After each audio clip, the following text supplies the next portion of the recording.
gets better. Say that it gets better.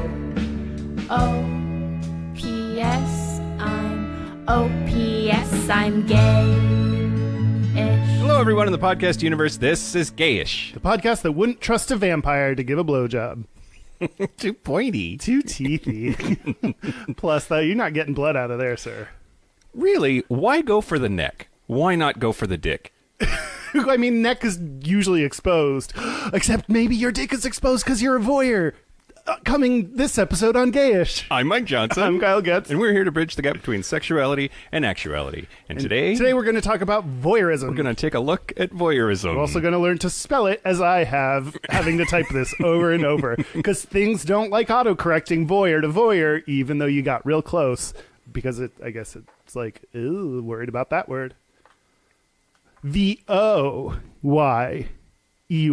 What did you think it was? You know, there are lots of variations that went into the researching. Sometimes the O was the E. I knew there was like the weird U in there, and sometimes it was like V-E-U, like voy. Yeah, French. Okay, French people. But first, do you have something? Yeah. You have a thing. Thank you to Nicholas. Fuck me. Okay, Hyde. I think it's just Hyde. Hyde. Maybe Heidi. I don't think it's Nicholas H. for becoming a patron. We appreciate you, but not enough to ask you how to say your name. It's reserved for those higher level folk. Thank you for patronizing us. Thank you. They're patrons and we're patronizing. And also, we haven't mentioned this in a while, and we know we've gotten new listeners. So if you haven't yet, please rate and review, because that helps us. The 3 R's. Yeah. I mean, you can subscribe if you want. I care a little bit less about that. I mostly just want those stars. Give me that star money. Yeah. Like Super Mario, we want to become invincible and kill everything. Yes. So give us your stars. Like mostly weird-looking turtles. Oh, yeah. All the bad guys and their weird-looking turtles are ghosts. Bowser, weird-looking turtle with spikes on his back, who just loves the ladies. Do you have news? Yeah, oh yeah. Yeah, there's news. Are you ready for the news? I'm ready for the news. Are you sure you're ready for the news? No, I'm really not. Okay, so you can say it. Was it last week we were talking about Terry Crews? I think he came up. Yeah, okay. He can't fuck me anymore. Just why? So you know. Yeah. So he has come under fire for some tweets on February the 25th of this year. So there was a New York Times opinion piece called "Why Does Obama Scold Black Boys?" And Terry Crews took offense to the piece. So a woman wrote this op-ed, and he was apparently upset at that. He said, quote, "Another thing that bothers me is that this op-ed was written by a woman about how boys should be taught to grow into successful young men. How would she know?" That tweet was criticized for being misogynistic, which he denied. But here's the part that makes him not have access to my butthole anymore. In a now deleted tweet, Crews tweeted, quote, "I've reiterated many times that same-sex couples and single parents can successfully raise a child, but I believe paternal and maternal love are like vitamins and minerals to humanity. Love is not gendered. A child will not starve with only one gender loving them, but they will be severely malnourished." Ew. I mean, sometimes when you think about the examples he gave, it's like if you're a opposite sex couple, like if you're straight and your husband dies, like you fucked up. You know, like that person has no control over them becoming a single parent. So it's like, why are you blaming, like demonizing one group accidentally demonizes all these other groups that don't. Yeah. Yeah. Well, I would at least let the tip in still. No. Because tip of his finger.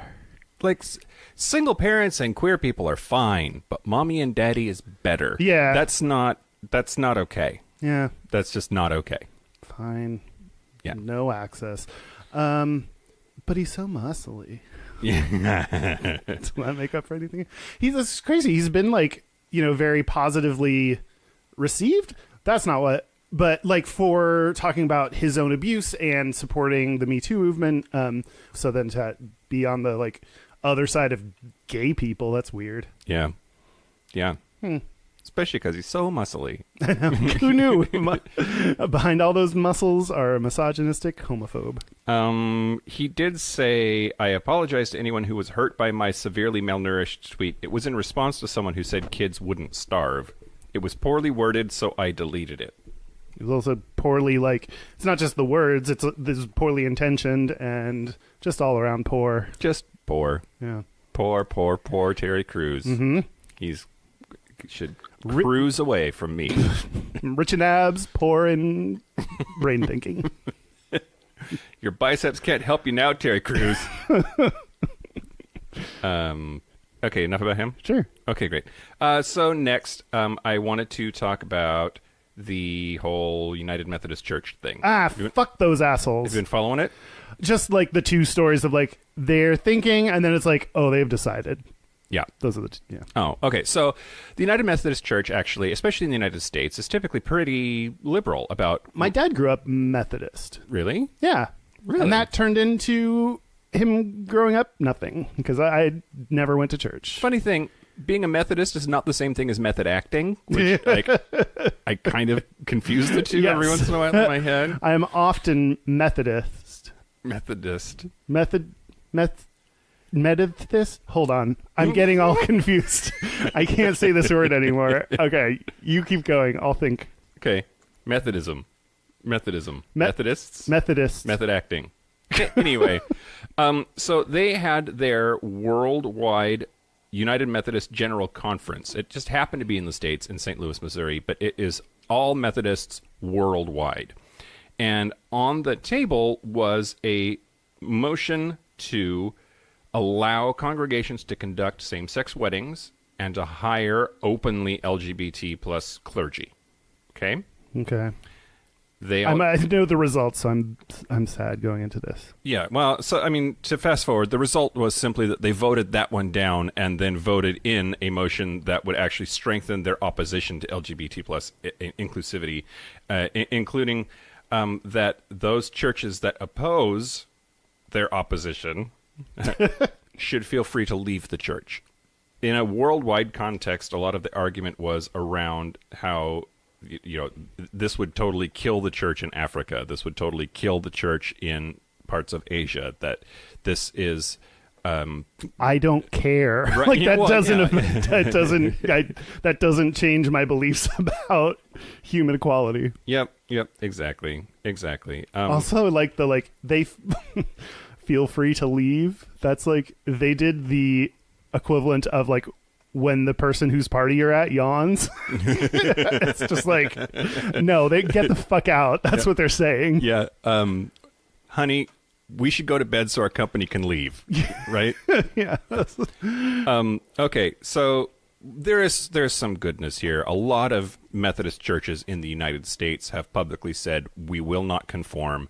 We will continue to be not only just a accepting but affirming church. They can kick us out if they want to, but that's what we're going to do. And if we end up having to leave, so be it. We've made our decision. And lots of pictures of, those church signs that they have outside with all of the letters. Mm-hmm. A lot of really lovely things about, hey, gay people, we love you. And this doesn't change anything. So just it's something to watch, I guess. This is a pretty major schism in the church, and we'll see what happens. Episcopalians did just fine with it, but of course that was back in the 70s or something. But this is just the latest giant church that's having to struggle with the changing socio-political climate when it comes to gay people. Socio-political. I love it when you talk sociopolitics. Great. A lot of our politics nowadays do seem pretty sociopathic, so that makes sense. Sociopathological? So, yeah. Great. That's what you meant, right? Yeah, totally. I really want to, I really thought hard about how to make this a thing. Anytime there is a group of people gathering for anything to decide what rights they want to give gay people, trans people, whatever, I want to have an equal and nearby meeting to decide if bigots should be allowed in the same thing. you're not allowed to debate on my rights, but let's debate on people that are hateful dicks. Like, that's a fair thing. Like, I would want to have a meeting for anyone in the Methodist Church who wants to attend, and let's decide on if people that openly discriminate against LGBT people should be allowed to stay in the Methodist Church. Yeah. Like, I just want to find all of those, like, any meeting for any group or anything, and just, like, do that meeting at the same time. Yeah. Yeah. Down. Especially nearby. I like that idea. Yeah. Like it preferably in the same hotel. Oh my God. Right? Yeah. Like one conference room over. Yep. Just in case like some people wander in accidentally and make it to really. You just make the sign that, like, here's the Methodist Church convention or whatever they are called. Yeah. Reunion, Yep. non-cult, like, meeting of. General conference. But yes. Yeah. Or you just do it in the same room, and like there's a person speaking, you just stand in front of them and talk louder. Let's decide if LGBT. Hello, everyone. It's Kyle here. Are you hateful? You might not belong here. We're gonna find out. We're gonna take a vote. Yeah. Methodists, thank you and fuck off. Method actors, thank you and fuck off. Yep. You really don't need to pretend to be your character when you're at the craft services table. It's like when Tina Fey and Amy Poehler were talking about which actors they would bang, and I forget, they said... oh, he's method, so he could act like he's into it. Yeah, exactly.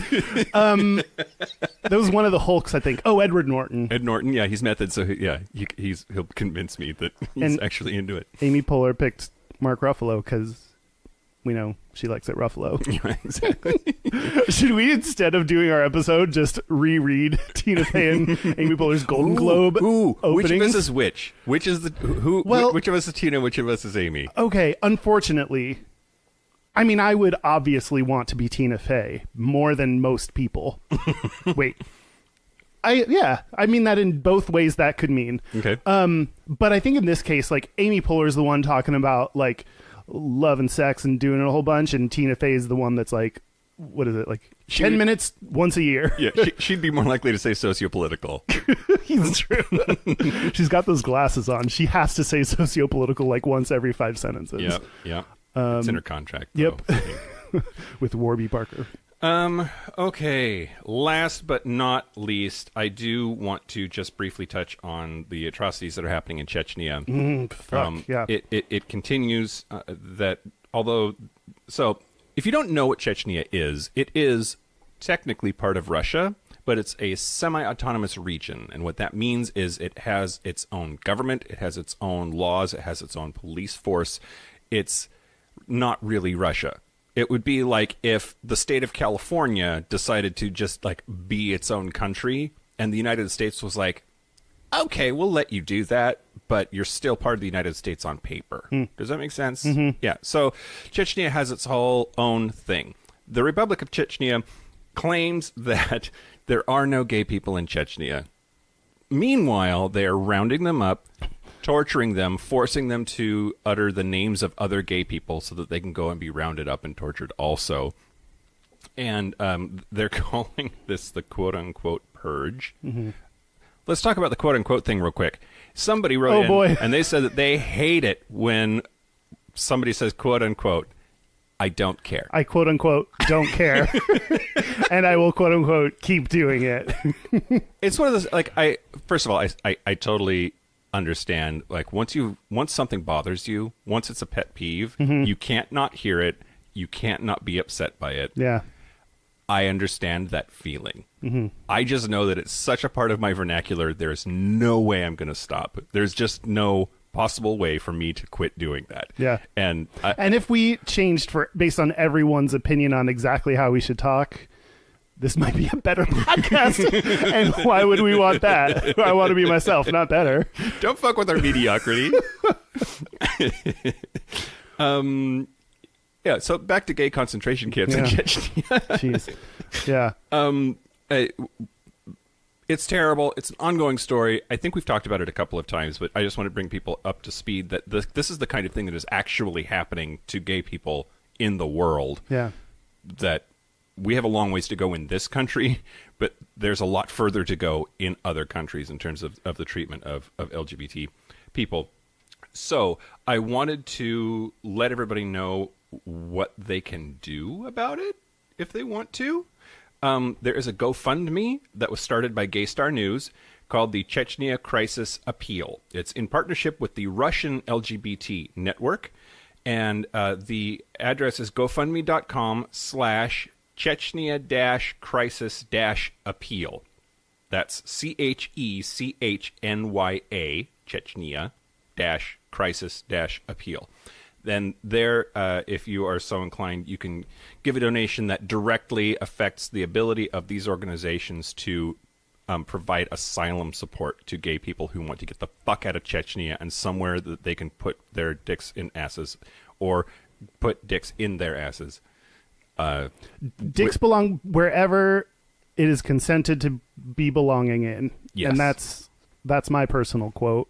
Yes. Unquote. Yes. It costs something like $4,400 to get a single person asylum to like get their shit together and get them out of the region. Wow. So and every dollar that they raise through this GoFundMe is toward that effort. And that's actually like not a lot of money to save a human's life. Like $4,400 should not be it. Right, it was $3,500 to do a hate crime, so like it's slightly more expensive to do the opposite of a hate crime. Yeah, to save someone from a hate crime. Although this one is real. But the other one might be real too. We're not sure. Yeah. Jury still has not been formed yet. They are still harping on this $3,500 check like it's the smoking gun. Except it's for personal training, and it seems believable to me that it's for personal training. I have to believe that the Chicago PD has something else that they're not I hope so. showing to the public. Otherwise, that's a shitty case. And very terribly handled by the police boss. Yep. Last but not least. You said that already. I know, but I just had... This is on a personal note. Oh. This is a correction. This is a self-correction. Wow, this doesn't happen often. Multiple times in reference to the Jussie Smollett case, talking about the check and the text messages, I used the word salacious. And I've been thinking about that something didn't quite strike me as correct about that. And then when I listened to the episode, I was like, oh, yeah, I use that word a lot. I don't think I'm using it right. I'm not. I'm using it totally wrong. The word salacious... There must be some sort of sexual overtone or connotation for something to be salacious. It's not merely shocking or interesting, which is the way that I was using it. Oh, and I think the way a lot of people use it. Yeah. Salacious has to involve saliva. That's how you remember it. That's salacious that's saliva. A good mnemonic for that word, yes. Anyway, that's it. Cool. Well, I have no corrections because everything I've done has been great. I agree, Kyle. Thank you. What are you up to? What are you looking for? Do you want my wine or what's going on? I'm already drinking your wine. I know. Okay. Do you want to talk about voyeurism? Let's talk about voyeurism. To start us off, Yeah. do you want to listen to one of our Facebook group members who suggested this? Oh, yeah. I'm hoping that maybe this will just make people flock to our voicemail inbox because they might have a chance of hearing themselves on the radio. Like now. Hey guys, this is Brandon. It'll go right there. He doesn't sound like that, but I can. All right. Hey, Mike and Kyle, fan of the show. This is Brandon. I'm actually a part of the Facebook group and all this stuff. Okay, I had, I guess, a random episode idea for y'all if you could do it. It's on, I guess, voyeurism. And what spawned this idea for me was that I got these security cameras set up in my house, and my friend was staying over, and I don't know, he came from out of town, so I was at work like every day while he was here for the most part, and I was like, I wonder what he's doing. Like, hopefully he's not too bored just staying at the house or anything like that. So of course I check it, and he's like jacking off throughout the middle of the day. And I don't know, I still just wanted to just keep watching it as it was happening. And then it was like every day after that, it was like every day he's always jacking off, and it's always on the camera. So I was like, shit. One, should I tell him about the camera, or I guess the voyeuristic side of me or just wanting to just see other shit like that? I don't know. I just kept watching it, and I still haven't told him about it yet. But yeah, I guess if y'all could do that, then that would be kind of interesting just to hear your thoughts on that and your experiences and whatnot about just being a voyeur, or I guess, or the exhibitionist side of it as well, of if you've done stuff just hoping that people would see you type thing. But yeah, guess that's it from me. Love the show again. And yeah, can't wait for the next episode. All right. Bye. So, Brandon, thank you for the idea. Thank you for the voicemail. Thank you for it being a person.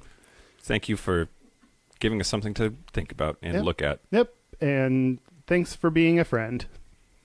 So you are into voyeurism, or might be into it. How much do you know about your own voyeuristic potential? Okay. So voyeurism is, believe it or not, an overloaded term. At some point in recent history, it became not just sexual. That What's the other option? people will say, I'm totally a voyeur, or I have voyeuristic tendencies, when they mean, I just like to look in people's windows and look at their couch and what art they have hanging on their wall. We did ask for people's input on the Facebook group, and one of them did write in and talk about like liking having open windows because they want to see how it's like things are designed. And Yep. I am 100% like full blown, I can't not look in an open window. yeah, Like, it's just intensely curious to me. yeah. Also, in a sexual sense, I think that we're going to have to break it down to consensual voyeurism versus the illegal kind of voyeurism. Yeah, I got, like, when I was doing research, a lot of things were about the illegal kind, and then I was like, oh, I feel like a little bit weird that, yeah, this is very important distinguishing characteristics of if everyone is in agreement or not. There's voyeurism and there's scoptophilia. Ooh. Yeah. Well, you were going to tell us more about it. Are you just going to get into what is voyeurism? Oh, you want me to do that? Well, yeah. Okay, but you don't. Oh, so... And then we'll figure out what we each have, what we're each afflicted with. Okay. I really do, like, to a degree that I wonder if there's something wrong with me. Have, like, I like to watch and not participate things, which now that I read all of this Freud and history about it, pretty sure that I want to fuck my dad or something, like, just based on... You want to, like, reverse Oedipus or something? Like, There's, Freud had this whole, like, well, I'm going to talk about it more, but this whole idea that voyeuristic tendencies are indicative of, like, severe neurosis, and that it could cause health problems and total, like, weird mental health problems. oh, is this why you're crazy? Yeah, is this the root of your crazy? I might be crazy. Well, no, okay. I don't think there's... I think this is, like, when you read all the things about it, and so I was reading all the, like, you know, criminal and non-consensual, and it leads to all these, like, you know, it escalates and all that part of it, it's like, I feel like we need to be a little bit more honest about voyeurism and, like, not just be like, it's terrible, it's horrible, because that's all I saw. And I don't think that's the case. I think everyone has some degree of wanting to sneak a look when they're not supposed to. And, you know, I don't think it's... I just think everyone's, like, pretty much the only thing that's written about it is the negative or the criminal side. So I have hidden in exactly 0 bushes to look at someone's bush through their window. And how about rose gardens? I feel like those are a good... gross. No. Okay. So thorny. I'm feeling pretty thorny right now. Never without consent. And I think it's I don't know. Have you done this before? Like, watched people? Like you talked about, like, in threesomes. So I've been to a bathhouse a couple of times, less than 6, but I've gone, and multiple times have either watched when there was clearly an invitation to watch and really enjoyed myself, and even once asked a dude in the shower, would it be okay if I just watched you? And he was like, oh yeah, for sure. And that was really hot because he was, like, taking a shower for me, and like, we never made any sort of contact at all, but that was, like, there was something really awesome about that. So yes, I guess it's the short answer. That's a very short question. Yeah, this question turned 5 minutes later. The answer is yes.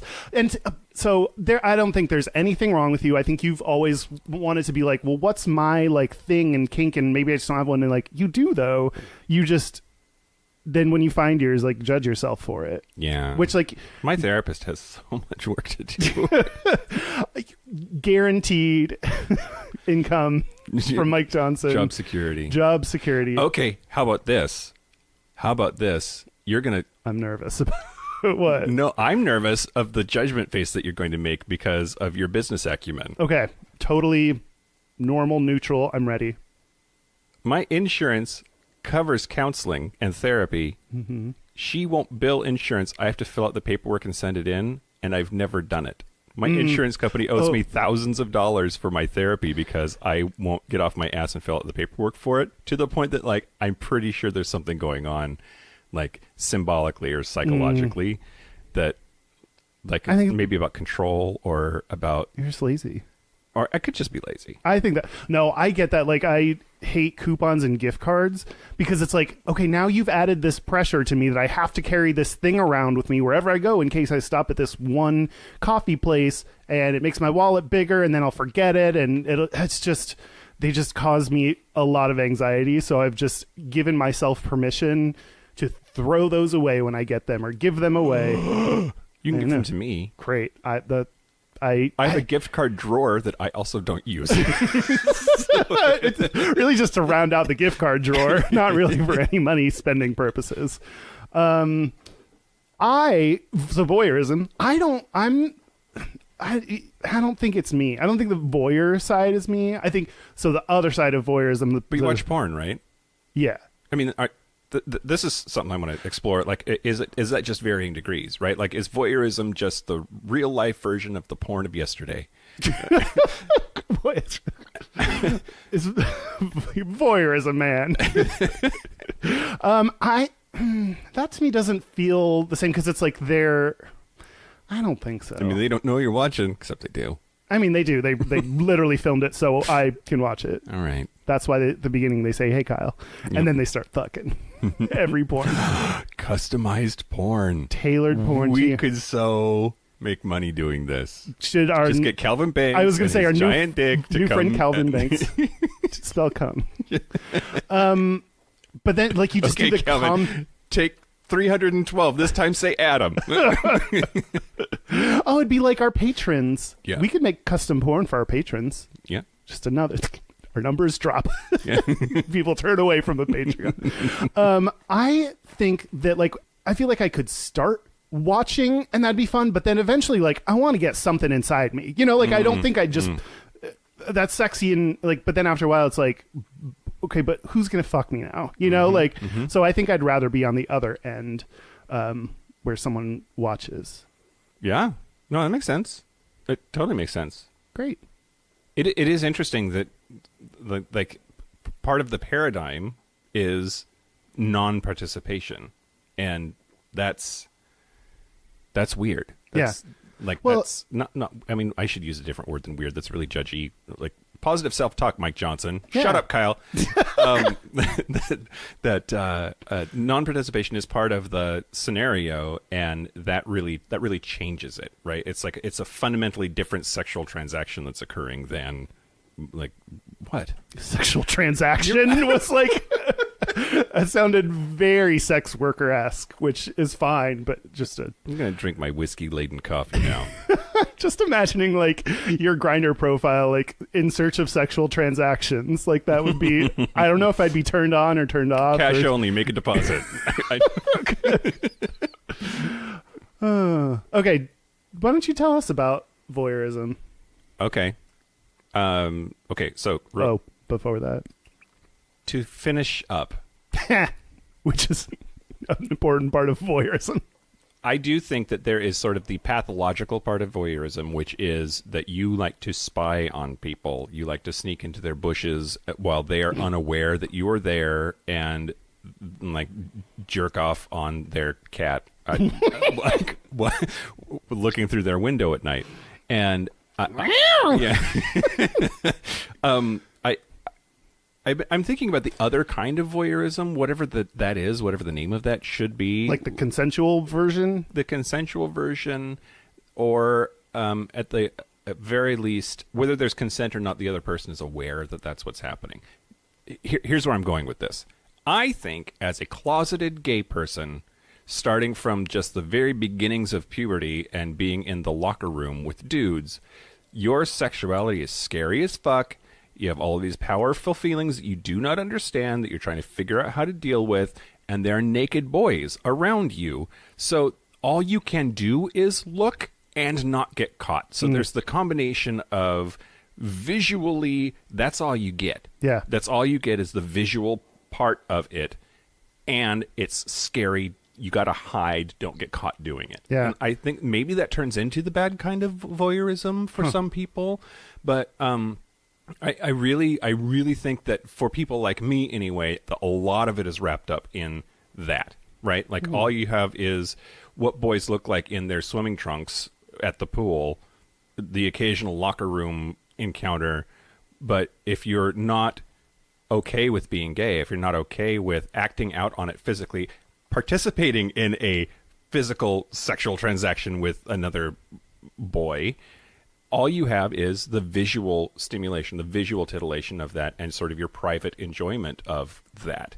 And I think that that's a lot of what's going on for me. I did not think about that. That makes a lot of sense for, a lot of gay people have had that experience. I had too, like where, and I think part of it is also the risk or the, the taboo nature of it. Like, Yeah. And part of that can be like laws, or they don't know where this is wrong. But I mean, in the same vein, part of it could be, when you're in the locker room, like you're trying not to get caught, that it's, or you think that you've been told that it's bad. So you don't know how to exactly act, but you still like the desire to see naked boys is high enough that you're willing to take a risk and take a look. At least that was me. And I'd try to do it like, I'm horrible at this, like a super casual look, like just like glance up and like, maybe I'm looking behind you at the thing in the corner, like it's You've mastered the, like, if they turn their eyes toward you, your eyes go somewhere else real fast. Yeah, like, yeah. Which I think like that never works. I'm always like, I like looking at people like on the bus and stuff. And then every now and then, like I'll get caught twice. When you get caught twice by the same person, then you're like, I cannot look at this person one more time. Otherwise I'll be the creepy Jane. Yep. There's I think there's some thoughts too about the like foot fetishes start that way, that's actually a part of the human body that people expose more often, and that becomes the soul, the conduit. The soul. That's very funny. Or like ankles, like I'm way into ankles, says the Victorian guy, because that's the only part of the woman that you can see. But I think it'd be I would think it'd be like, oh, what's hidden? Like your tits and vagina. So like that's the more like. Yeah, but isn't that whole like it's hidden because it's dirty and bad and gross? So instead of that, I'm going to be into the part feet, the part that I can see, right? Like that's the part that's not being hidden. So that makes it somehow okay. So then let's just like funnels all of your libido into the part that's acceptable. I guess so. I just think like thinking something's dirty, so going for feet. Like feet are gross. Feet are gross. They're gross and dirty. I had someone that was like into feet that I dated briefly, and I never knew if you want like, do you want me to clean these very well before you start, I don't know, foot checking me or whatever you're doing with my feet, or like, do you want them to just smell like they smell? I didn't know. I was like on board with trying things, but I didn't know what to do. Yeah. Usually I just gave him my socks. Yeah, and I'm not into feet, and I know that like a lot of people that are, it's about like the scent, which I don't understand it. I'll be sex positive and say, like, oh yeah, I think I said they're gross. To me, good for you. My go for feeling, it, right? yeah. Well, a lot of people take sex out of the equation, like, don't put your fucking feet on my couch, right? Yeah. Like they have serious germophobic almost sort of relationship with feet, and I think that's not you being. I don't think of that when I say feet are gross, because they're objectively dirty and gross. Yeah. Right. Yeah. Like, Yeah. I agree. Anyway. So your voyeurism is rooted in self-homophobia. What's that called? Internalized homophobia. Yeah, good I job. got it before Dan unmuted.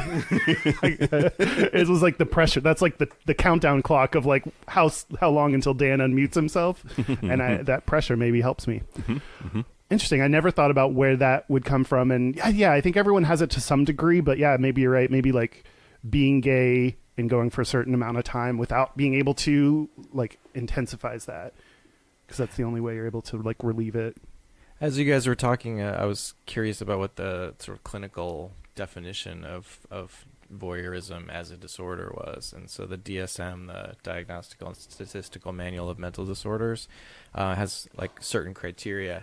And one of them that I found was really interesting based on what you were describing is that to have voyeuristic disorder, you have to be at least 18 years old, because it's widely accepted that adolescents are naturally curious about bodies, and so you have to be at least 18. You have to have these urges for at least 6 months, and they have to significantly cause distress or impairment in social, occupational, or other important areas of functioning. So like a lot of disorders in mental health, if it's not impairing your life in a significant way, it's not a disorder. It's just fun.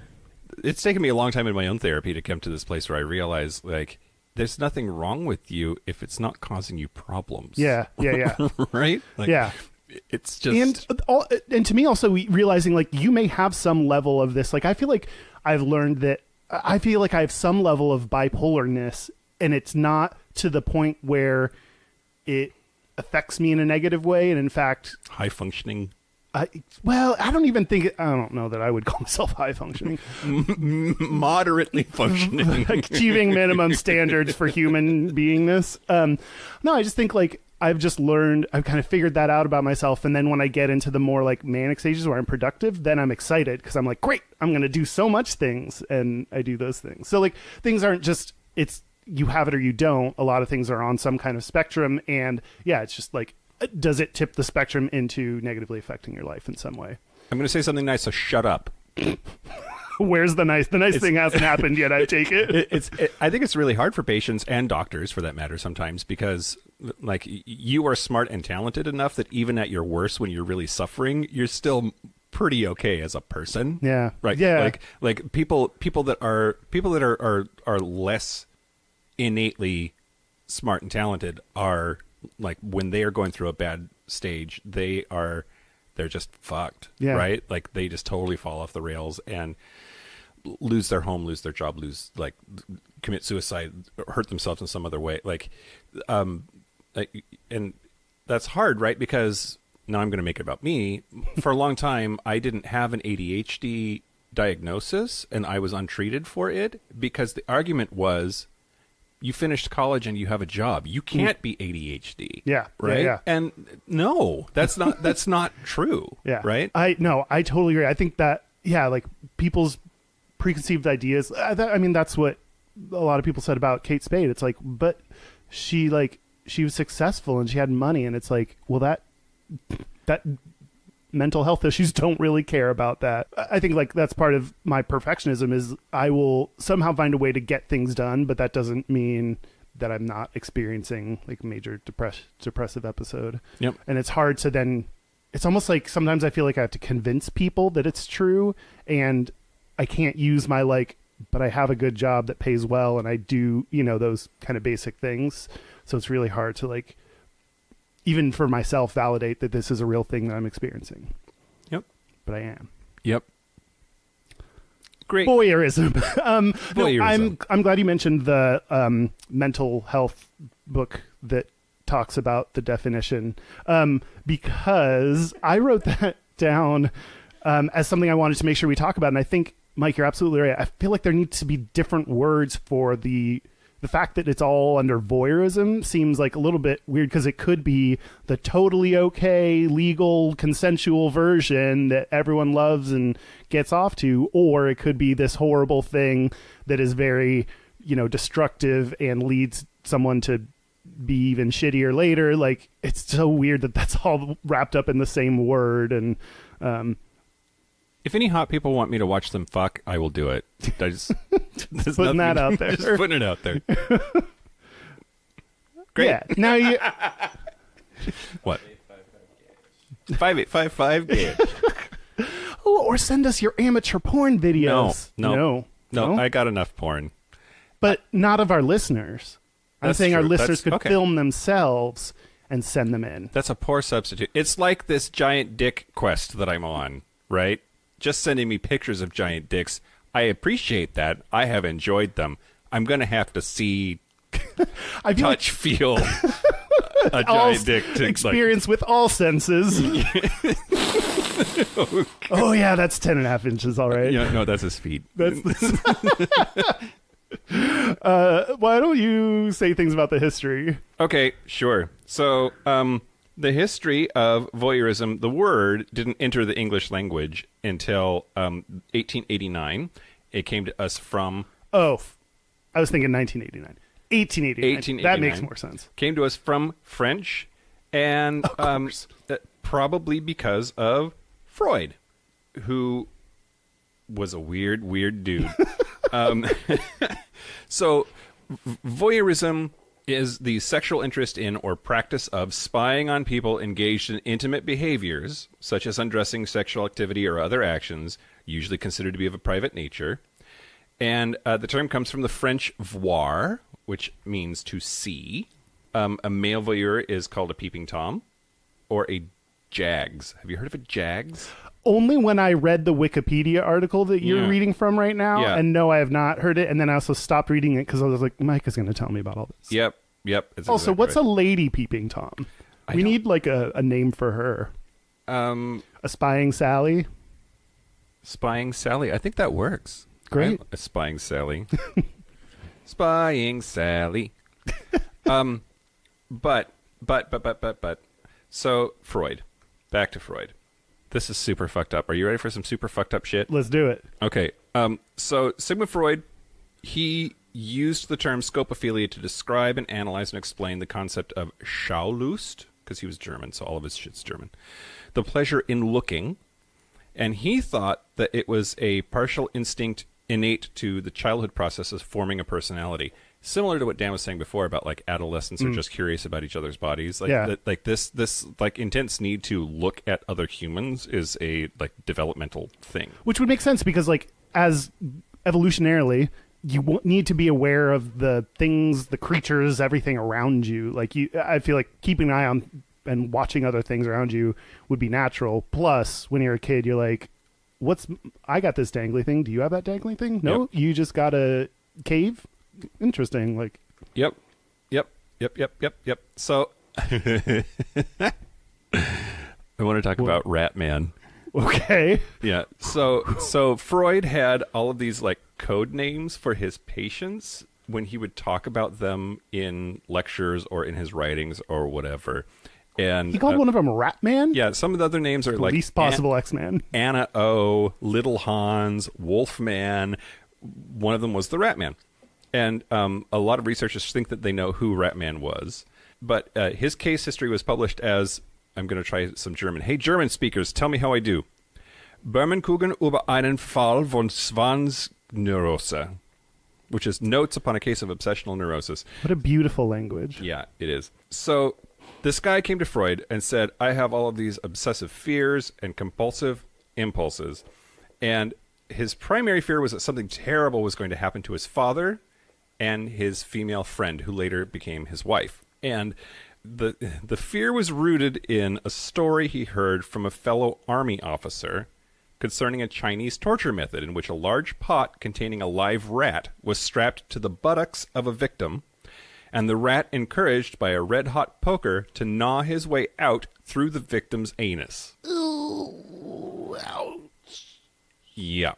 So I feel like I've heard a version of that was different. Like, you lay the person on the back and then put like rats on their stomach and put like stones or whatever around them so they can't get out anywhere else, and they like dig Yep. through your stomach. it's also in Game of Thrones. Probably, an incest version of that is in Game of Thrones or something. So he this dude claimed that he fantasized about murder and suicide, and developed a bunch of OCD patterns. For example, he mentioned his habit of opening the door to his apartment between midnight and 1 a.m. so that his father's ghost could come in. And that he would then stare at his penis, sometimes using a mirror. His own, own? not Okay, the ghost dad's. okay. Ghost father penis, you're looking at it, but it's invisible. So through the therapy, he was supposed to talk about the details of his sex life. He said that he first masturbated at age 20, so which is super, super late if he was telling the truth, and that apparently not jerking off until later will make you crazy. Whoa, really? Yeah. The first time I realized that I could like pee, but with a white version of it in a way that felt really good, it was like, oh my God, all these feelings that I've had, like a dog that wants to hump everything. Like I finally figured out, like to not figure out that you can have that kind of release for all those, like the hormones and these. Oh my God, I'd just be like fucking my pillow on the nightly. Yeah. Oh, okay. Why am I sharing Doing this? it. Do it. I started masturbating regularly before I could ejaculate. And I remember being very confused about what was happening, and then even more confused later when stuff started coming up. This is when I would try jerking off, but I was always in the shower standing up, and I can't jerk off standing up. I have a hard time coming standing up And- still, yeah. in general. Go ahead. Yeah, no, makes, sex in an airplane bathroom virtually impossible. Yeah. At least with a partner. Or yourself. There's so little room to lay down on the ground. So Freud was treating Ratman. Okay, Right. okay. All right, we're still in the middle of the story. Yep. And all of it came down, apparently, to Freud believed that all of this, like, rat up your butt stuff was about having anal intercourse with his father. Which Okay, is not gay. but it's more that. Hey, wait, but his father was dead? So, Yes. Okay, well. Yeah. And the best part is, I think that the treatment was ultimately not successful because the patient was killed in World War One. Wow, that took a turn I wasn't expecting. But the treatment was helping. I guess like the whole point of analysis and therapy is that talking about it like kind of cracks that shit open and lets it breathe, and it gets better. Wait, so I didn't hear any voyeuristic parts of him in that story. Yes. So, he. Oh God. Okay, hold on. Where did I see that?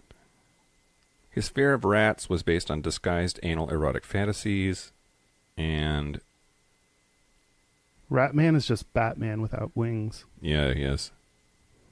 Scopophilia was another of his obsessions, another of his compulsions. So he would.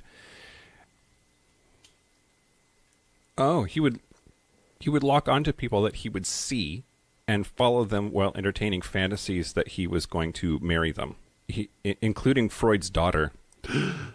Oh no, that's so creepy. Yeah. And Have you ever had a hot therapist? no. Anyway, apparently studying Ratman had a big part in Freud developing his theories about scopophilia and voyeurism and rodents in Uranus. I forgot what I was going to say. Yeah, me too. I just was so excited about Ratman and that there was any sort of connection at all. You kind of brought it back at the end. Great. We pretty much like discounted everything Freud has done, or a lot of things he's done, right? So he probably didn't. That guy, Ratman, sounds like he had like obsessive issues, like, obsessing over a thought, obsessing over a person and watching them and following them, obsessing over ideas. Yep. Sounds like And there is a lot of overlap between obsessive compulsive, anxious, neurotic behavior and voyeurism as like the pathological kind of voyeurism where you're hiding in bushes. And, Yeah. Interesting. Yeah, so that's Ratman and scopophilia, or scopophilia. It's either way. You can put the T in there or not. Because why not? Who knows? Okay, well then I'm going to tell you about at least the studies I could find. Okay. There were a couple studies that seemed to be like widely referenced, but I couldn't access them without paying like money, which I'm not going to. Yeah. So I'll tell you at least what I could find. Don't ask me questions about sources or, I mean, you can, but I'll just, I don't know. every time you ask that, I'll just take a drink. Okay. Great. So there is most actual data I can find is a Swedish study, which is interesting. I bet they love that. Hey, Sweden. Hey, Sweden. Y'all talk like that. We're sweet on Sweden. So they have more, like, they're more pro-sex than U.S. U.S. Boy, howdy. And very, very secular. Church attendance in Sweden is, like, super low. Great. I mean, that's my dream.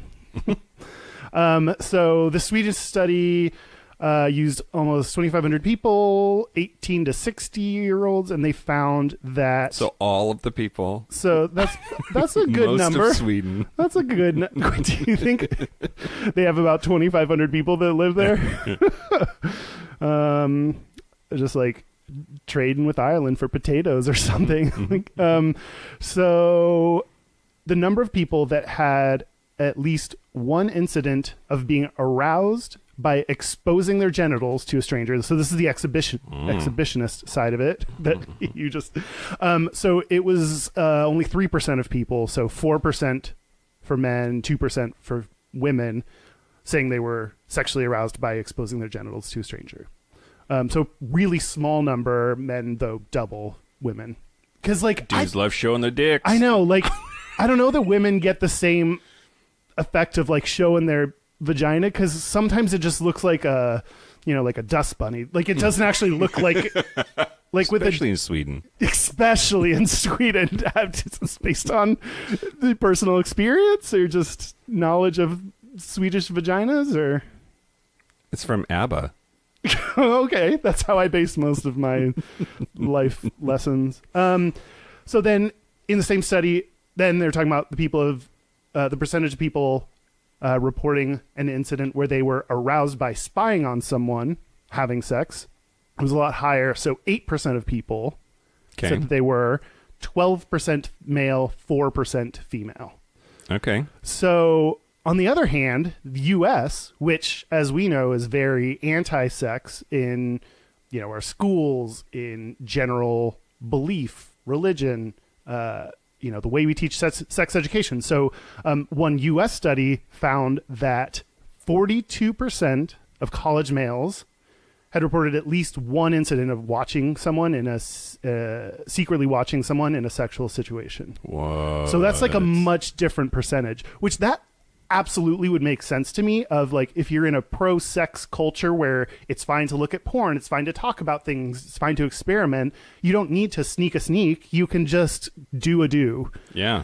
Whereas U.S. people, they're so repressed, which goes into your point about like being gay is like adds additional repression, but like you're so repressed that you have to sneak. You have to sneak to peek. Yep.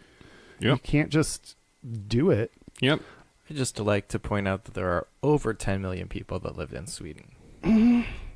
They forged it. Allegedly. Just like the Nobel Prize application for Donald Trump. Did y'all see that? I mean, well, we don't know that. In the past 2 years, the Nobel Prize Committee... the Nobel Peace Prize Committee like said that there was a forged like application for Donald Trump. Wow. Like, they contacted the person that supposedly nominated him, and both times the person was like, no, I didn't do that. Where'd it come from? Who knows? Ask Jared. Jared from Subway, I mean. Okay, so the another study. Wait, convicted pedophile Jared from Subway? Yeah. I don't know. Kushner's too obvious. Great. Pedophile or child pornographer? I forget. He was one of them. He might be an exhibitionist either way, in the bad way. He no longer eats fresh. I mean, he liked the ultimate freshness. Children. They're so fresh. $5 footlong. I would pay more.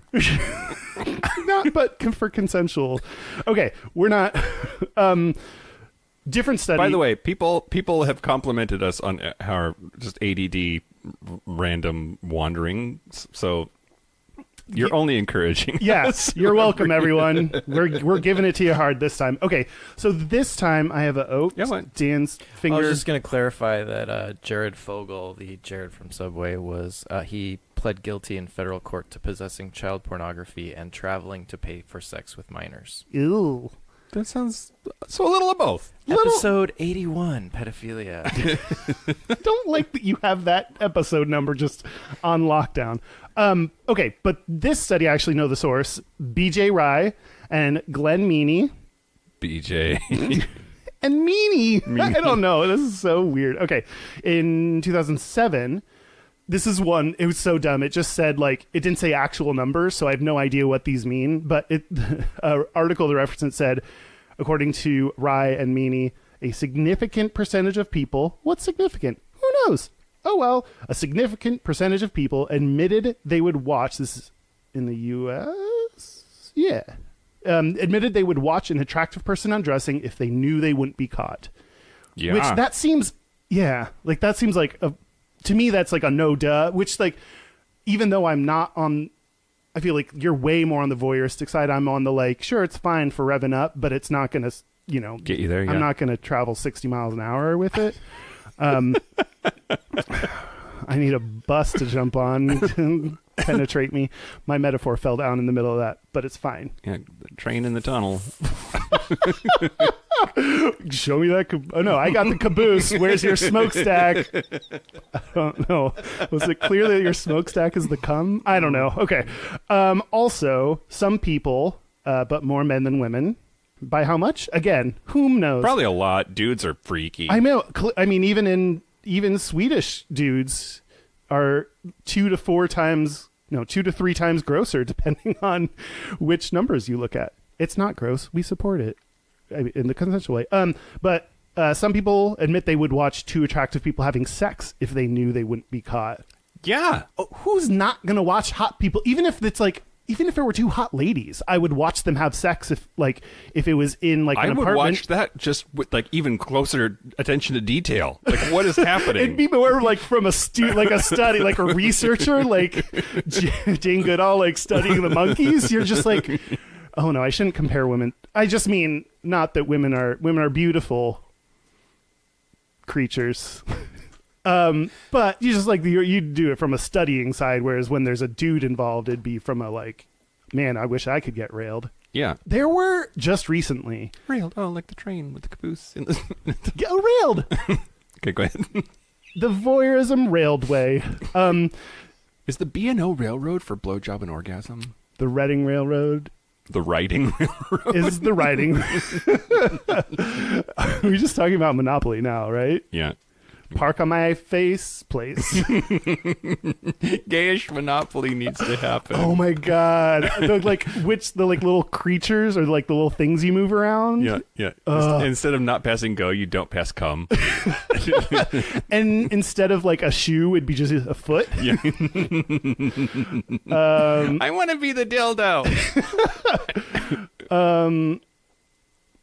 Oh no, I was going to say something mean. You would be the dog, but then you'd give the dog away. I don't know what that means.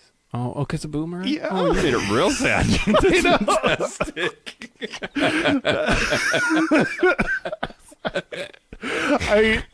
Okay. Sorry, not sorry. I don't know. Oh, what I was going to say, just recently. Oh, God, that's funny. Just recently, my condo faces the courtyard. So just recently, there were just all these dudes in an apartment wearing jock straps and underwear. Like, they were just all And the hanging window was out. open. That's not your fault. Exactly. And I was peeking through my closed blinds. That's not my fault. Yeah. My blinds are arranged in a way that forces me to peep because there's a little blind missing where I took it out. But it was just so I wanted to. It's not my fault my condo has a telescope. How can you not be curious and want to watch that and hope that they start group sexing each other? Did they group No. each other? No.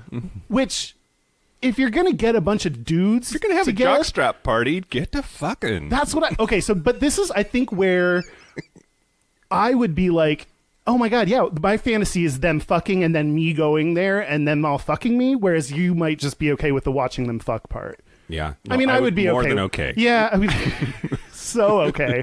I would. I mean, I'm down with that, but I would rather be kind of in it. Mm-hmm. Anyway, that was my data numbers part. Awesome. Thank you. I wouldn't know what to do with that many dudes.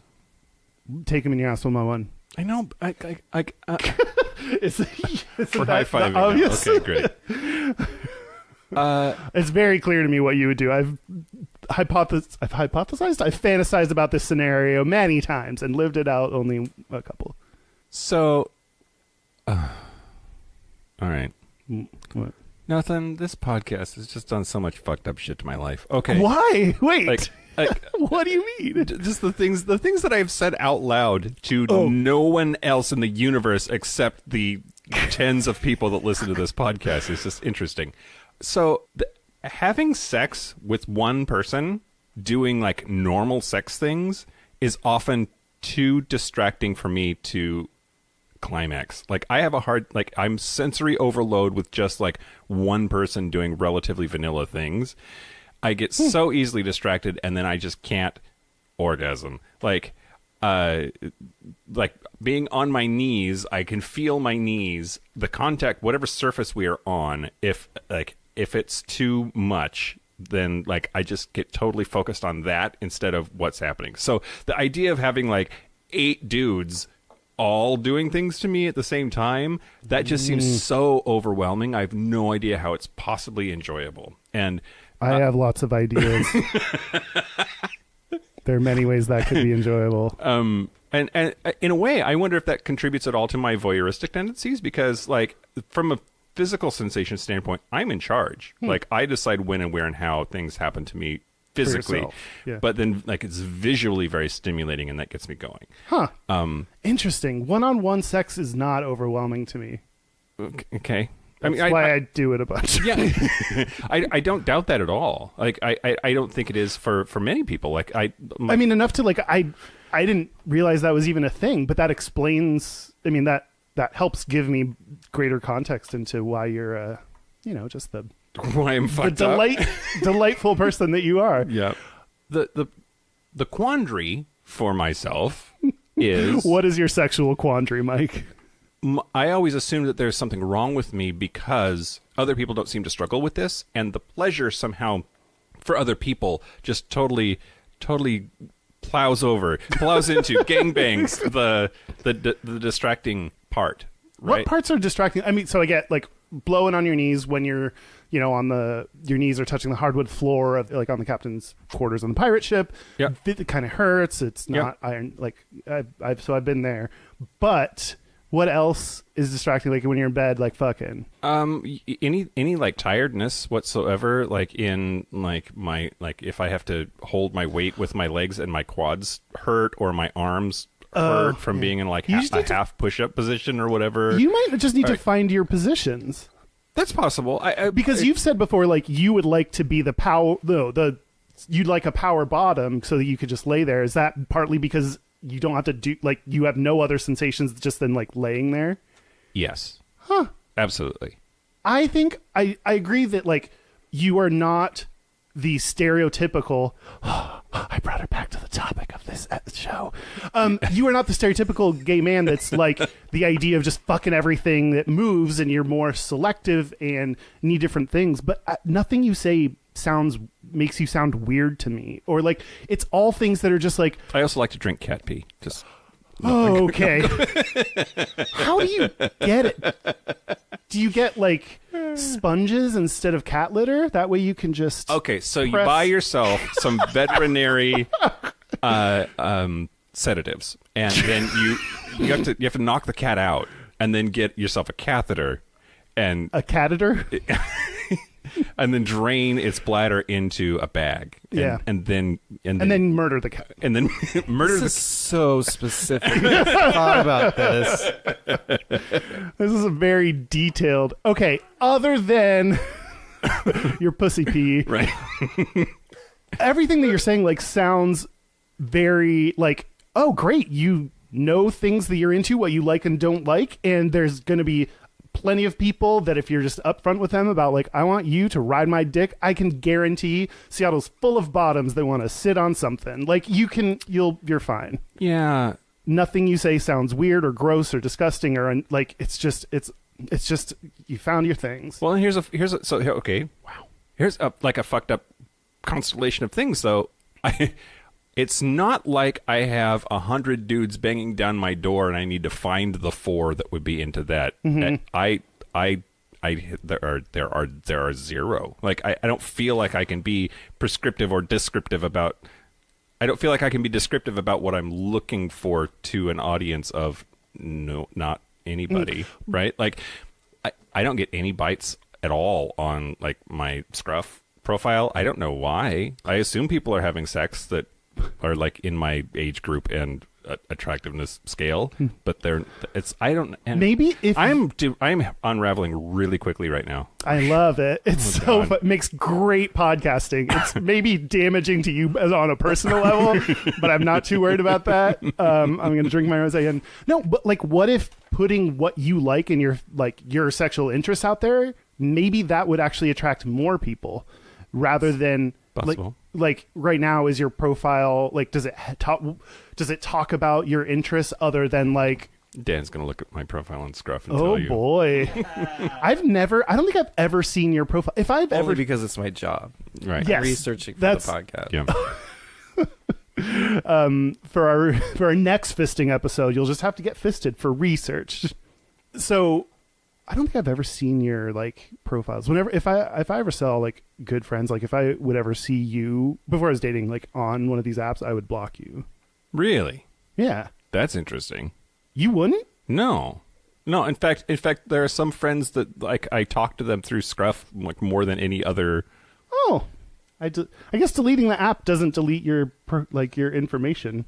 Dan just showed me my own Scruff profile. Yeah, you look like a super spy in that picture. Thank you. You're like you work for Interpol or something. Like you're the Danish ambassador to Foreign affairs. Yeah. You're also violating one of the cardinal rules of selfies, which is you're looking at yourself on the camera instead of looking at.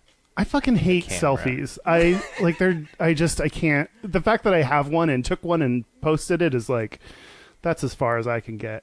Dan, I'll ask you this. How much like information about Mike's sexual interests beyond like the basic like top, bottom, whatever, can you, if you were to read that, would you know anything that Mike's into? Not really, no. He talks about being a podcaster, programmer. Which there's nothing sexier than being a podcaster. It's a really exclusive club. Very few people are actually admitted. Yep. And, The barrier to entry is high. Yep. And you have to be hot. And just be real good at fucking to get in. The rules of podcasting. I was going to say the barrier to entry is high, but enough about my butthole. Let's talk about podcasting. See, I think what was enjoyable to me, and potentially not even on the profile like part, but like what I liked about being on those apps is I could just very directly say to someone exactly what I wanted them to do to me or exactly what I was interested, where I like don't feel comfortable saying that in person, which I need to work on being direct and Assertive.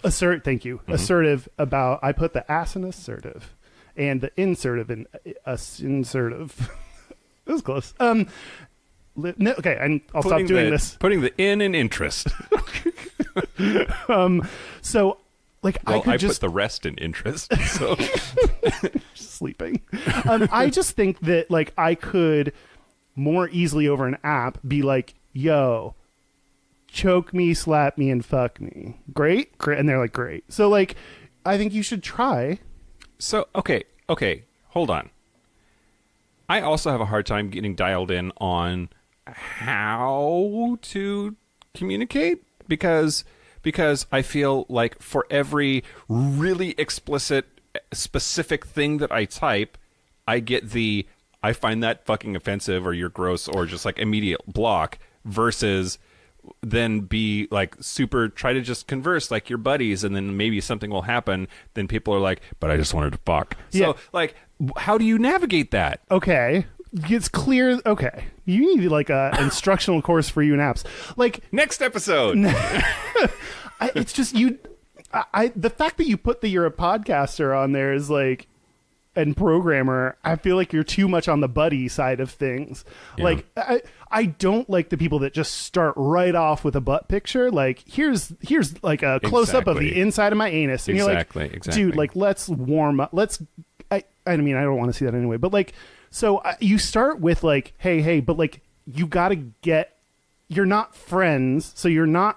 You got to get a little bit of a read, but then very early on. You got to talk about into or like that you're horny or that you're have the sexual capabilities of a non-problematic Bill Cosby. Like you just you gotta quickly turn it into something good. Okay. If you go for too long of just chatting, then people are going to be like, "Well, I want to get off, so I'm out of here." And I suspect that you're bad at the turning it into the sexual part. Yeah. Big time. Should we ask the listeners to rewrite Mike's Scruff profile for him? Sure. Would you be willing to post your text on like the Facebook group? How about yes? Absolutely Oh, would. shit. And try it out like maybe a different thing every week and see how you fare. Yeah, like we pick the top 3 candidates, and then I will run each of them for a week. Yeah. And then the winner is the one that I bang the most. Yeah.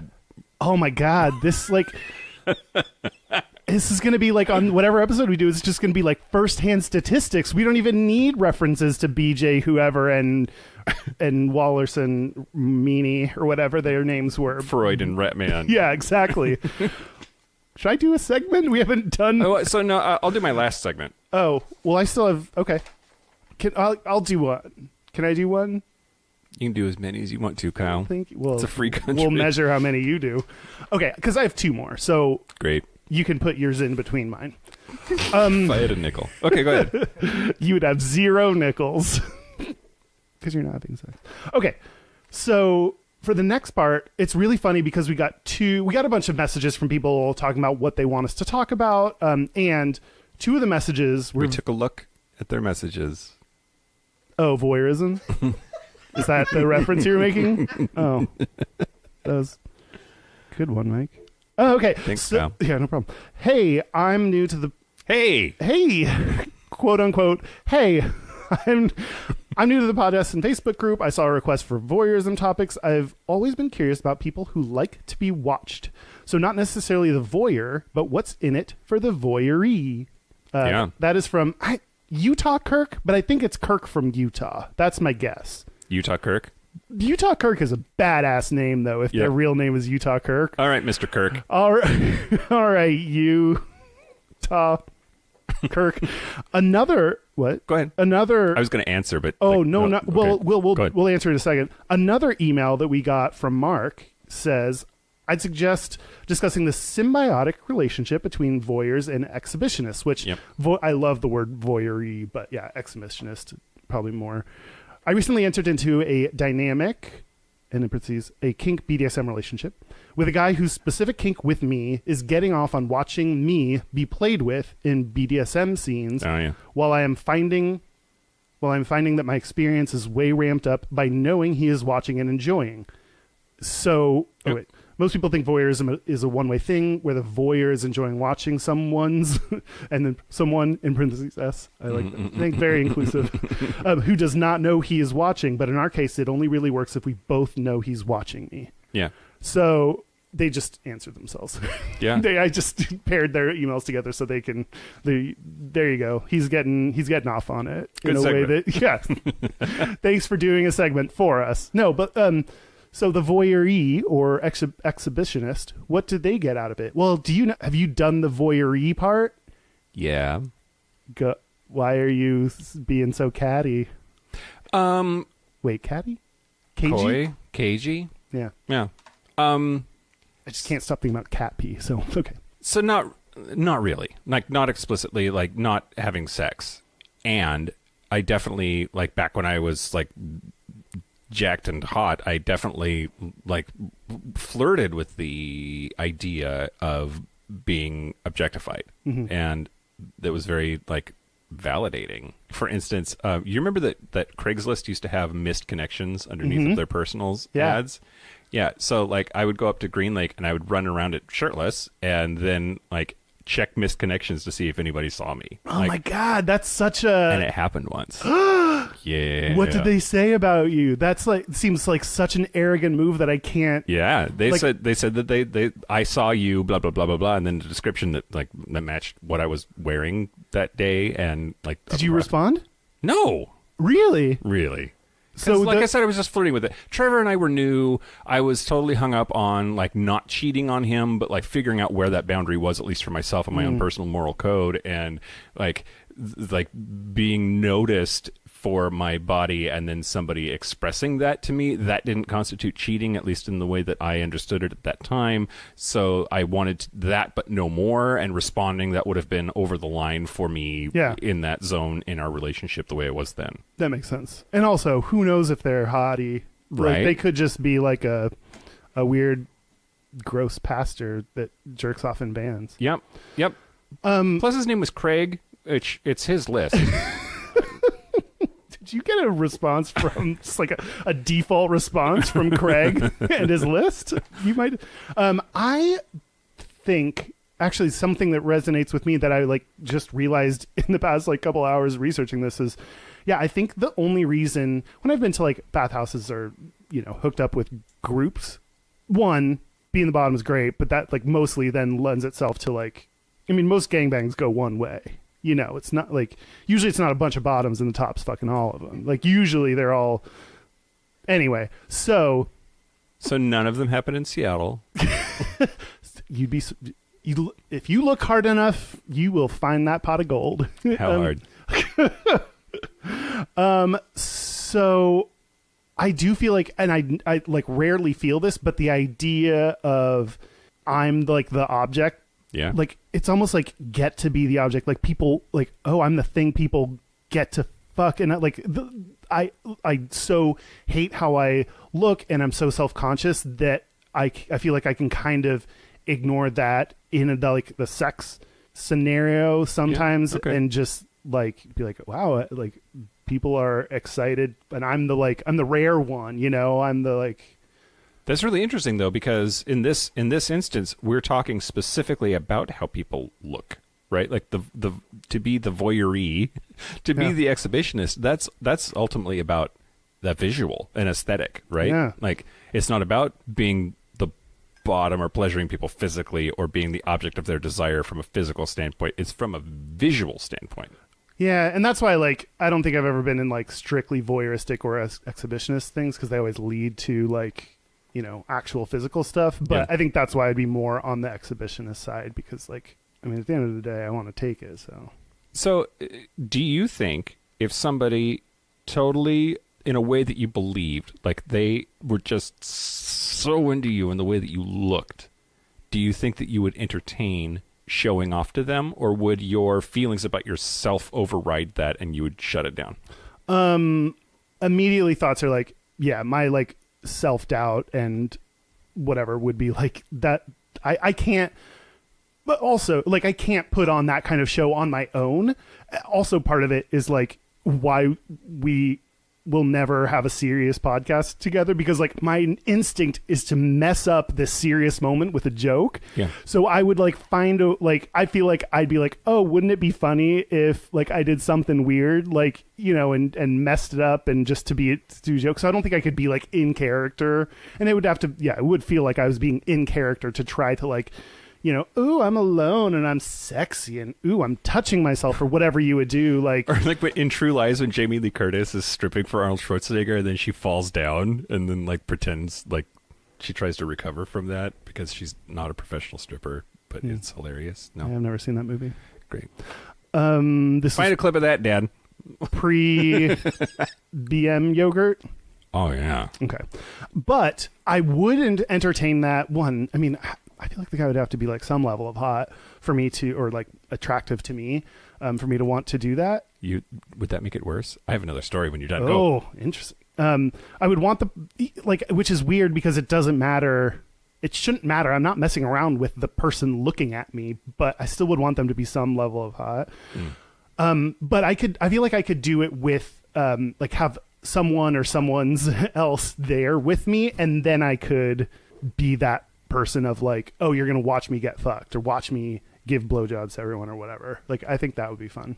Interesting. But then like, yeah, it all comes back to like, but then I would want that person to like come in and get involved. Like that's hot to me, of like someone watching, getting off, getting excited, and then like coming in and fucking me or something. Like I don't think I'm the like exclusively look but don't touch. That's really interesting. I just like dicks. Like why would you not, if there's a dick there that's hot, why wouldn't you want to suck it? Maybe like, is this a thing that I get and you don't? That's Yes. really interesting. I like Yes. it. Because you're Usually I'm the one that when we're talking about sex stuff, like you've done it. really? Am I always the whore in our dynamic? No, you're not. Take that back. That's so rude. I've worked so hard. How hard? Okay. Jamie Lee Curtis can get it too. Like, Yeah, and then she hits him in the face with the telephone. This brings up an excellent question, though. Is there any difference between voyeurism of the kind that we've been talking about and the dicks we saw in New Orleans?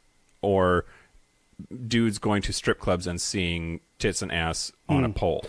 I do think, what kind of pole? Metal or human? Okay. I do. I mean, think, it's really people think it's the like the length of the pole. It's really the thickness of the pole is what makes a good dance. and how you use that pole. Yeah. And then, like the crippled stripper at my bachelor party told me, make sure you wipe down the pole when you're done, because your like weird body goo is going to make the other person after you fall down, and then they're going to break their wrist, and then they're going to be a gimpy stripper. You said so many things in that sentence. When we talk to Andrew Gurza, we're allowed to use the word cripple. I don't know that we're allowed to say that outside of talking to him. Oh, okay. I think he gives us temporary permission. Okay. You might need to revise that and say you're disabled. Did I say crippled stripper? Yes. It's because there's good alliteration there. Cripple No? stripper. Not No, alliteration? There's no alliteration. Onomatopoeia? Assonance when the vowel sounds are the same. Alliteration is when the First letter. first First sound. like angry apples. Well, fucking fine. Ha! That's alliteration. Where did you have a disabled stripper? She wasn't disabled. She just had a broken wrist. Oh. Her name was Kay.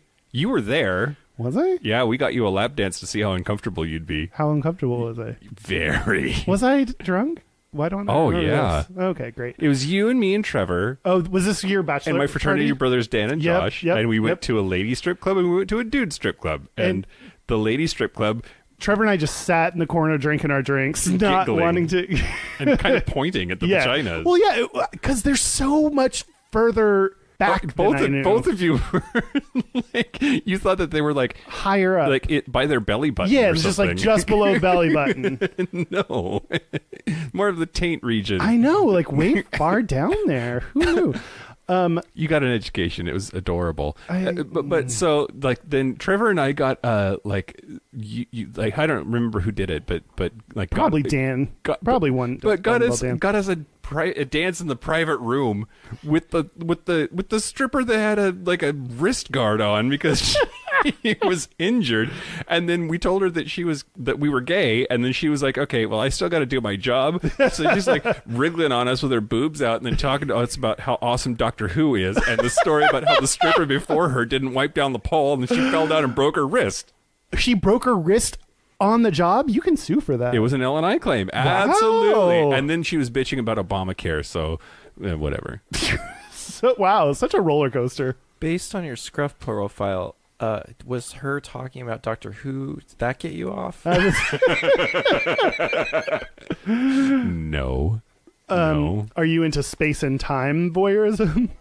Kind of. That would be. A little bit. I might be into that too. Now that I invented it. Wibbly wobbly, timey wimey, Yeah. voyeurism. Yep. Wibbly wobbly, timey-wimey, voyeurism. Get this. Okay, my last thing Great. is crime. How's this version. episode going, Kyle? Who? Really, we're absolved of responsibility. Wasn't our idea. Oh, This is yeah. fucking Brandon's idea. Oh, yeah. so- If you don't like this, please email Brandon at mynameisbrandon.internet, and he'll be happy to take your comments. Yeah, this was not our choice. We were consensually forced into it. Okay. So the crime version, we've talked a lot about it's been fun and giggles until here. Now it gets serious. Do you want me to read RCW 9A 44-115?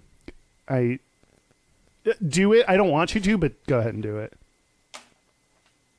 In Washington State, a person commits the crime of voyeurism in the first degree if, for the purpose of arousing or gratifying the sexual desire of any person, he or she knowingly views, photographs, or films another person without that person's knowledge and consent, while a person being viewed, photographed, or filmed is in a place where he or she would have a reasonable expectation of privacy, or the intimate areas of another person without that person's knowledge and consent, and under circumstances where the person has a reasonable expectation of privacy, whether in a public or private place. Voyeurism in the first degree is a Class C felony. And it's interesting because that varies state by state. There is no federal like voyeurism law. Yeah.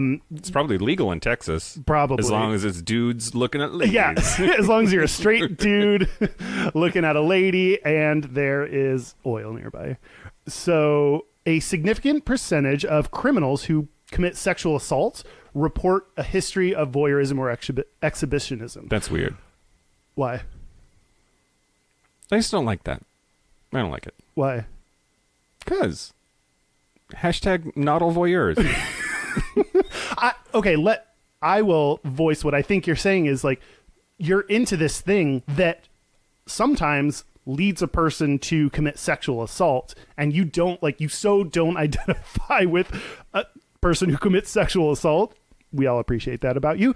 That like to have them both associated with each other is really weird. Yeah. So You're very smart when you say my things. I know. It's like I try to ask questions to get you to say what I want you to say, and then you don't read my mind and say it, so I just have to say it for you.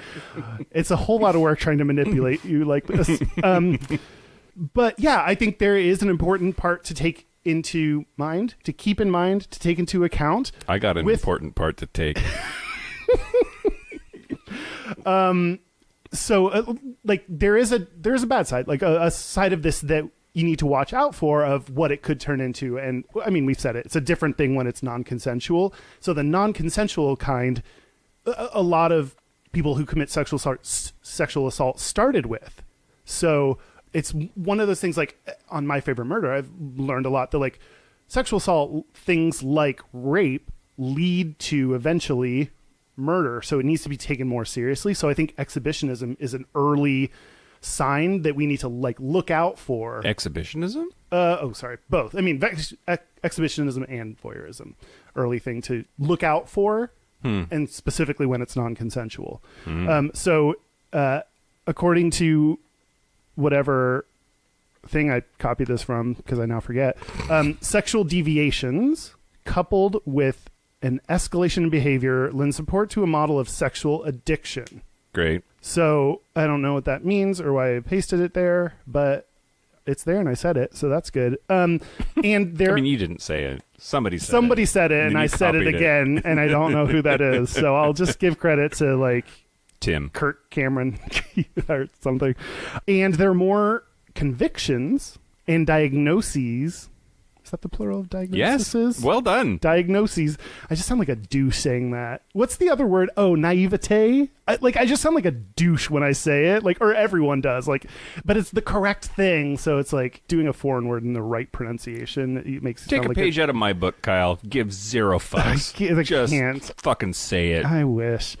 Okay, so there are more convictions and diagnoses for exhibitionism, and I think that's, I mean, they say like because of the overt nature of Dudes in trench coats like whipping their wang out. Well, like it's very clear when you pull your dick out. When you're someone who's like jerking off in the bushes, you could just be like, "I was just trimming these bushes," or like, "Yeah, with my dick. I was just petting this cat. It got the cum on itself." Like, you know.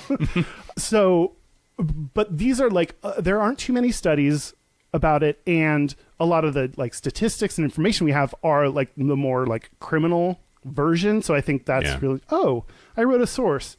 I don't know which part of that, maybe all of it is from Hopkins et al. In Varieties of Intrusion, Exhibitionism and Voyeurism. Anthony Hopkins? Yes.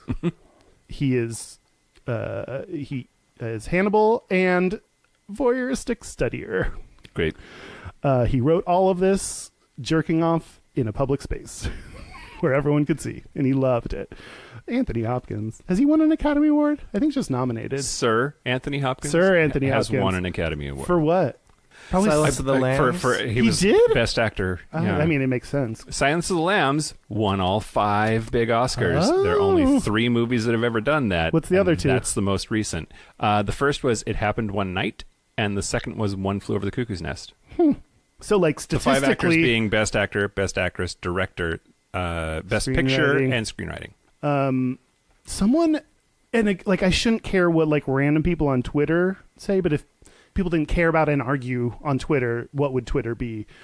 So, like, someone ranked Reddit. No, Reddit's worse. Someone ranked the order of. I already know I'm gonna cut this. This is getting boring. There was an order of like who has the most influence on the like success or whatever the quality of a film, and like the writer was like the last thing out of the like the 6 or 7 things, like director, actor, like, and the writer was last, and like it's just so. I know I'm biased, but I'm like. The writer created this whole thing. This wouldn't be a thing if someone didn't fucking write this. Like, no one could have done anything else if someone didn't write about it. Like, the writer provided the blueprint for everyone to follow. It just bugged the shit out of me. Okay. Anyway, what was my thing was about crime. Don't be a criminal, I guess, is to sum it up.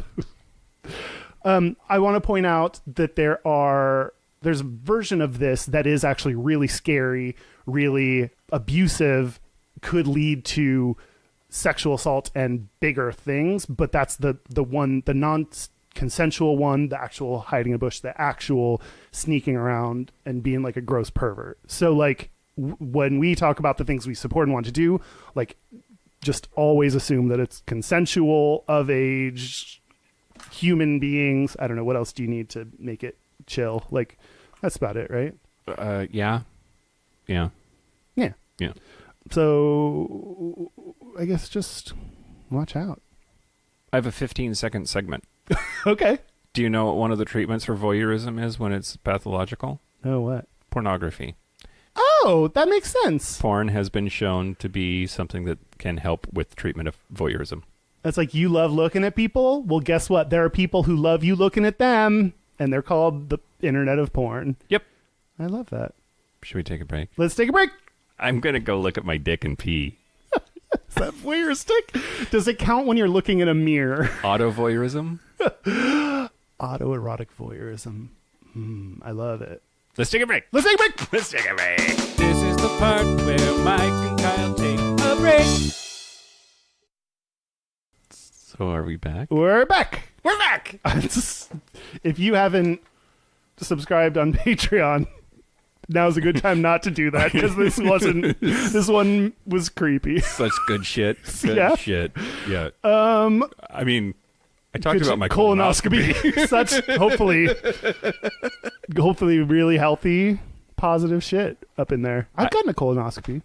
I remember during mine, like, waking up and saying "ow," and like I'm looking at this monitor that has like I can see the inside of my butthole on video. You were put out? Yeah. Wait. Heavy sedation. Did I get a colonoscopy then? Because like they stuck a camera up my ass, but I was awake for the whole thing. Were you at a hospital or?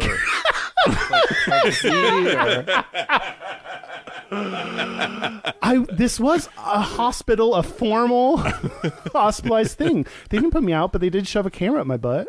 Wow. Great. I missed out on an opportunity to get fun drugs, and I had to stay awake for this. Great.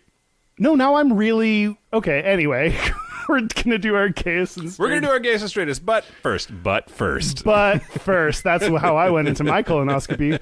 Our website is gayishpodcast.com. We are on Facebook, Twitter, Instagram, YouTube, Your mom. LinkedIn, / Gayish Podcast. We're at Gayish Podcast, and the fun Facebook group where we ask people for input on this episode, so you could maybe join it and provide input for future episodes, is gayishpodcast.com. Nope. is facebook.com/group/gayish podcast. It's a fun group where we all talk, and in the form of texting, where you post.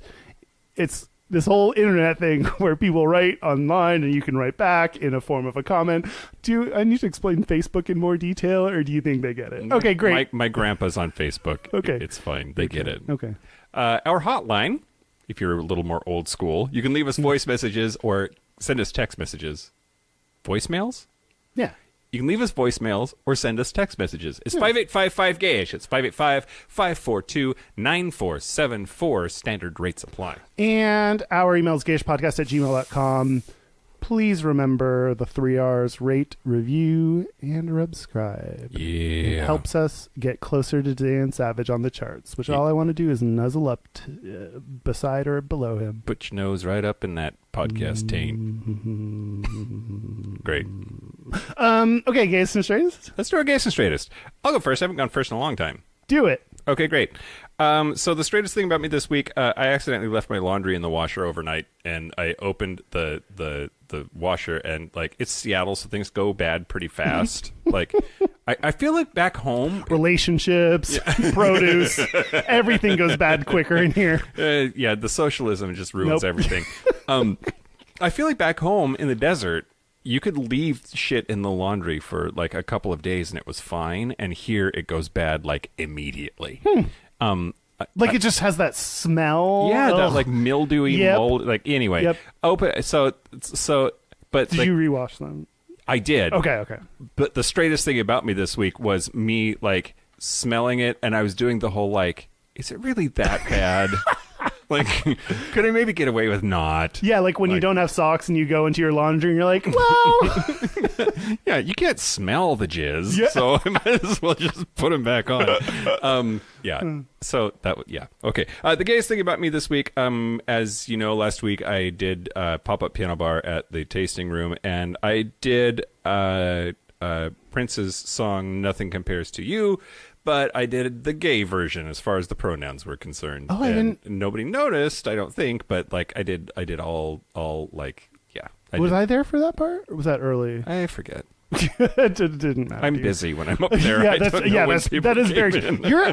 in. So I went to this past one, and I am always very impressed with how well you can sight read. Because having played the piano for so long, I fucking suck at sight reading, and learning music so hard. I'm so impressed with how well you can sight read, and you sing obviously really well, and so I'm just very impressed with you. Thanks, Kyle. Yeah, it's no not problem. sight reading for what that's worth. I mean, what is it? I mean, you're doing like, so like, you mean because it's like the chords and you're more, I mean, it's sight reading and improv, or, you know, like, Yeah. whatever that's called. But yes, I'm The point is, put a score in front of me with no changes, like jazz chord changes, written up above it. I'm fucked. But and like, you're trying to get your way out of this compliment. thank you. I'll just say thank you and shut up, okay? Is that what you want? Fuck. Yeah. Thank you. Wow. So difficult to give a compliment these days. Are you going to be performing again this month in March? Yes, and almost certainly April and probably May. So it's been successful enough. We're going to keep doing it for a while. That's awesome. So it's the Last Wednesday of every month at the Tasting Room in Pike Place Market in Seattle. Cool. And you're also going to that wedding that you mentioned. So like, who knows what's going to happen over this month with recording. So Yeah, I'm going to be in Dublin and in Galway. And in that boy. And in that, well, hopefully. I mean, we'll see. Or someone will be in someone, hopefully. My guess is he's 6'8" and skinny and white. So like, his dick goes down to his ankles. There's no way that's going in me. Yeah. Oh, I'll try. I was gonna say We're going to have to settle for just me being in him, I think. it's difficult. So, sounds rough. Okay. And so much foreskin. I bet. Oh my god! I bet his foreskin is bigger than my whole dick. Same. He could wrap my body in his foreskin like a present. Okay. My gayest thing. I got a haircut last week, and anytime like You did. yeah. And everyone noticed and said so, and then you had to pretend not to be awkward about it. Did I do good? You did great. Oh, thank you.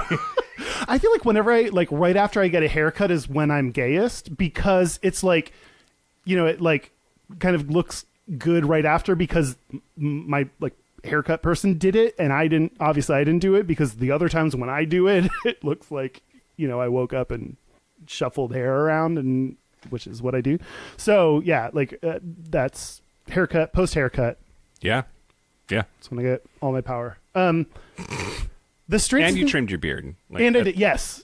I believe Dan said that I looked like I had groomed myself, which is fair in that I don't always. That's accurate. Yeah. My straightest thing. Okay, this is I was thinking about it, and I don't think I've used this one. Like, every business meeting I'm in feels like it's straight. Like, I don't know. I think it's like the default assumption, or the corporate world, or something. Or maybe it's like when I'm with my friends, I get to be my authentic self, and when I'm in the business world, it's just or closer to your authentic close. self. Yes. Nobody really gets to know the real you. and boy, are they lucky. But like, just being in business meetings feels like a indirect way of pretending to be a straight person. It's like playing the part of a straight person talking about business. I don't know. It's just, it feels weird. It doesn't feel like I'm my gay self. And, you know, I don't know. So yeah, my straightest thing is business meetings. I think it was last week's on Seth Meyers, The Late Show, said Donald Trump sometimes talks like a 6-year-old thinks business is done. and I feel like that in business meetings sometimes. True. I'm like, oh, everyone's saying big adult words and being all like postury and like, they're trying to like be the one with the idea, or their team is responsible, but they don't have to do it or whatever. They're or like how many people in business meetings just like make sure that they say things. Oh yeah, you're not offering anything to the conversation, but you had to talk. You took control of the room and said stuff. Straight for you, dude, kind of thing. Like, and the stereotype of women is that they don't do that dumb thing that dudes do. Which there's probably studies on, like, you know, the way women and men behave in corporate environment. I'm gonna stop talking about this. I don't know what I'm talking about. Great. Business meetings. Okay, yeah. So that's it. That's it. A special thank you, as always, to Charlie Finn for the use of our theme music. And thank you to the voyeurs that get consent first, because you're the ones that are doing the good stuff. Thank you to Freud for making me think I want my mom to bang me. Yeah. And thank you to your mom for not wanting to bang you and you not wanting to bang her, and just being an all-around awesome person. I mean, she's commented on our Instagram thing, so she's on that, and hello. The jury is out on that, I think. Oh, boy. Yeah. Random disgusting thing that you threw in there at a weird time. Yep. And thank you to the end of this episode, because I need it. Yeah. Thank you to it for being needed. Yeah, that's it. This has been Gayish. I'm Mike Johnson. I'm Kyle Getz. Until next week, be butch, be fabulous, be you. See you next week. See you Unless next you week. see us first. And we don't know about it. Take your report, please. I want to watch you fuck. And Ew. hear me as I will sing. Hey, and by the way, do you hear what your words bring? Oh, P.S. I'm gay-ish. So... I just got to the part where she falls down. Yeah. Oh my god, that's hilarious.